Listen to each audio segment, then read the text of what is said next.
महायुतीचे 3 महाराष्ट्राचे जे नेते आहेत त्याच्यामध्ये एकनाथजी शिंदे आहेत, देवेंद्रजी आहेत आणि अजितदादा आहेत. मला असं वाटतं की त्यांच्या समन्वयानंच ह्या प्रत्येक पक्षाच्या यात्रा सुरू झालेल्या आहेत. 20 तारखेपासून एक आमची महायुतीची देखील फार मोठी यात्रा कोल्हापूरमधनं सुरुवात होणार आहे. त्याच्या म्हणजे तिकीट जाहीर झालेलं आहे, त्याच्याबद्दलची नेते मंडळींची चर्चा झालेली असेल. पण हे सगळं करत असताना तिकीट वाटपाची चर्चा मात्र सुरू झालेली हे नक्की आहे.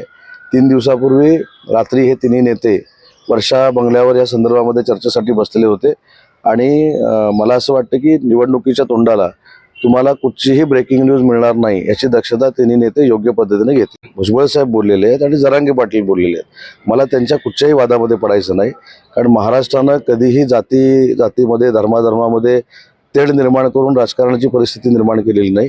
मला असं वाटतं की दोन्ही समाजामध्ये जी कटुता आलेली आहे ही दूर झाली पाहिजे. आरक्षणाच्या बाबतीत मराठा समाजाला आरक्षण देण्याची भूमिका ही सरकारनं घेतलेली आहे, परंतु मराठा समाजाला आरक्षण देत असताना ओबीसीचं काही कमी होणार नाही हे आमचं आश्वासन काल देखील होतं, आज देखील आणि अंबाबाईचं दर्शन घेऊन होतंय. त्याच्यामुळे त्या दिवशी तिन्ही नेते तुम्हाला सांगतील आम्ही काय लढणार आहोत, ते काय लढणार आहेत.